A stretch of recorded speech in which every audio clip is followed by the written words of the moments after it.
I mean, I don't think Kyle Walker should have been sent off. I don't think he should have got second yellow. I think there's a bit of play acting there from Calvert Lewin. I don't think he should have got 50 million. That's true. Welcome to the Premier League podcast on the Republic of Football. I'm Carl. With me as always is Dave, and it was a hell of a week in the Premier League. Some big games. It was not always the best games. No. I think the opening weekend had better games. Yeah, the opening weekend kind of set an amazing standard, and we dropped down a couple of pegs this weekend. Yeah, definitely. The games weren't as exciting or as interesting, but so a lot of talking points still.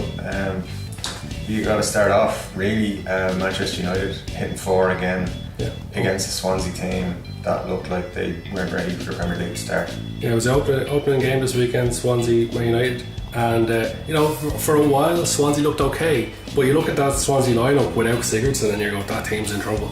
That team's in serious trouble. And it's like I was saying to you, like I was watching the game and they seemed to be doing okay. They were sticking to their plan, and then one sloppy mistake kind of freed up everybody to make mistakes. And it was Fernandes. He headed the ball out for a needless corner, and about 2 minutes later another defender headed the ball out for a needless corner when both chances they could have cleared it, and from that second one United went 1-0 up.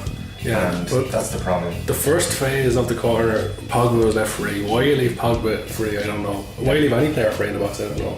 And then the second phase, no Swansea player reacted really.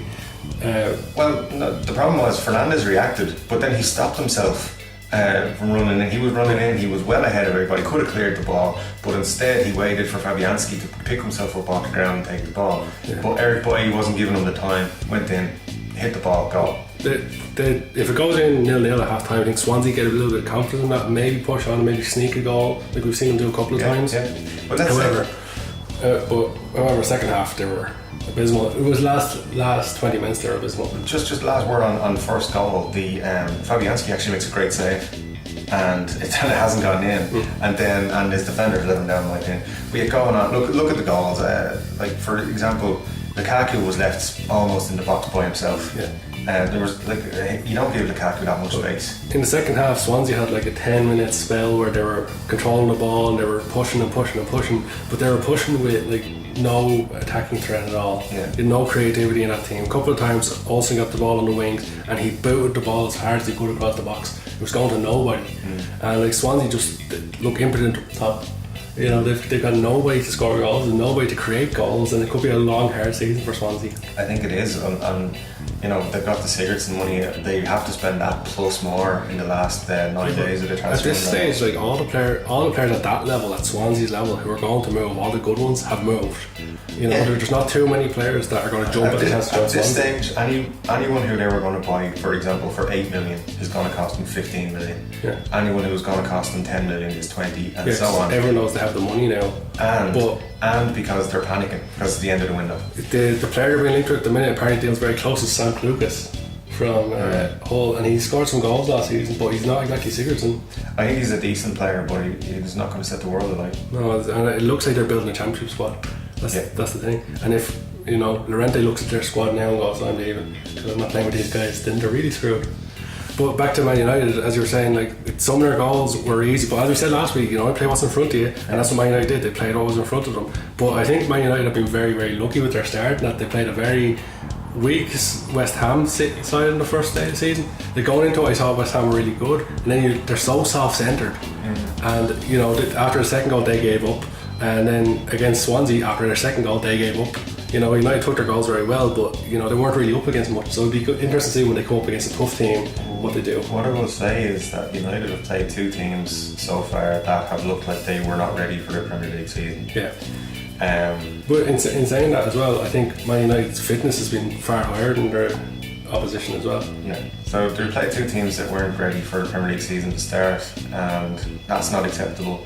And the other side of it is, I want to see them up against the big teams, or stronger teams, or teams that are ready. Like Everton yesterday went to Man City and didn't give Man City much opportunity to play.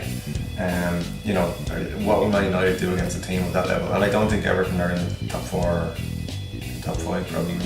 Yeah, well, even Mourinho said in his post-match press conference they won the first 2 games last season. There's nothing to get too excited about because they won the first 2 games last season and finished 6th. So we'll wait and see what happens when they come up against the big teams. But it's a promising start. They're top of the table. They're one of only 3 or 4 teams that still have a perfect record, which is amazing at this stage of the season. That so many teams have dropped points. Speaking of teams that drop points, Spurs, Chelsea, both drop points. I don't know, they didn't both drop points. It just felt like they both dropped points. It's well over 2 weeks they have. That was the big talking point of the weekend. What a goal by Batshuayi. That was the moment of the weekend. Because the Batshuayi goal was so funny, because you could see it was striker's instinct. He ran towards the ball, he nods it in, and then it suddenly dawns on him. Well, listen, Carol, I said this to you already. You can't take away a fella's chance to score at Wembley. He really didn't have much chance up the other end. Yeah, it's a great finish. Wrong end, great finish. Maybe he's trying to get him away from Chelsea. He really wants to go to Spurs. Yeah. Look what I can do. Score goals for you.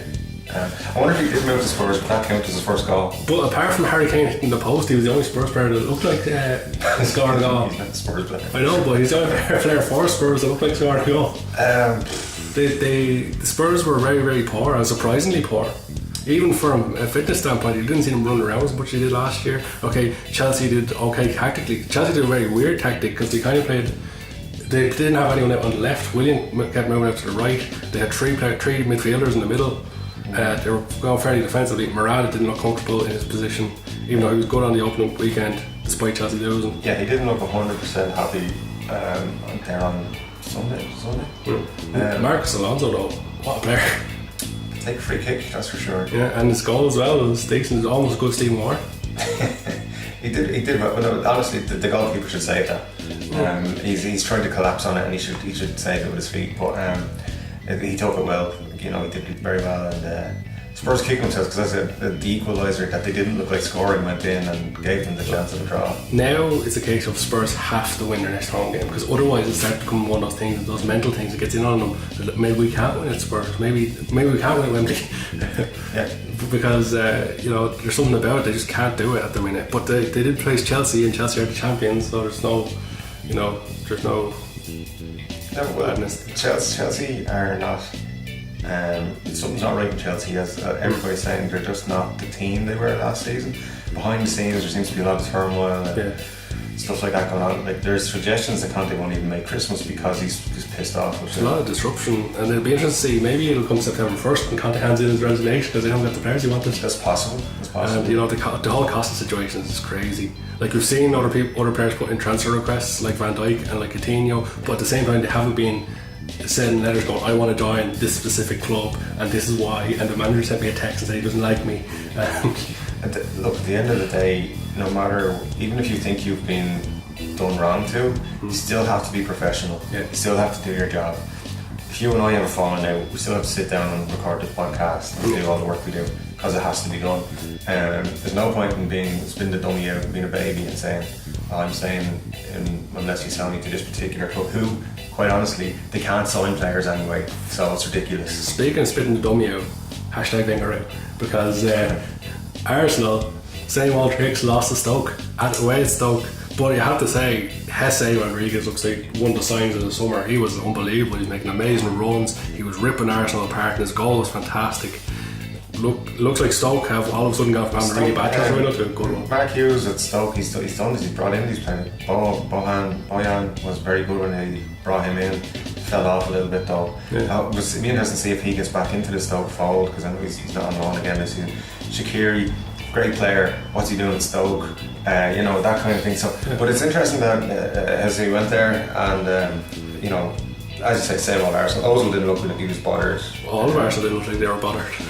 But I think Stoke have done amazingly well in the transfer window, because they got Kurt Zouma on loan. I didn't see that one coming. That's a very good deal for them.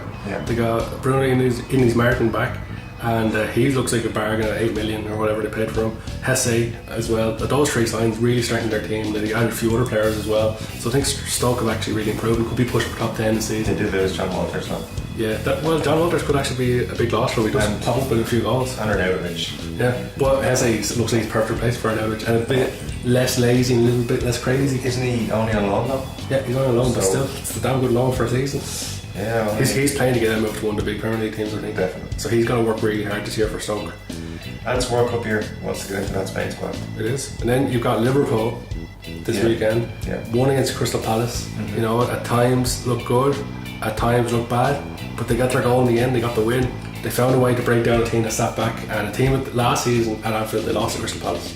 Yeah, I think with Liverpool, I don't think it was a great performance at all. It wasn't a terrible performance either, but there was things that need to be tightened up. For once, they ground out a win. Like, it's something they were struggling to do last season. Well, it happened a few times, but they looked a little bit sloppy still. I think like they need to be more accurate with their passing. Their runs are good, everything, all that sort of stuff.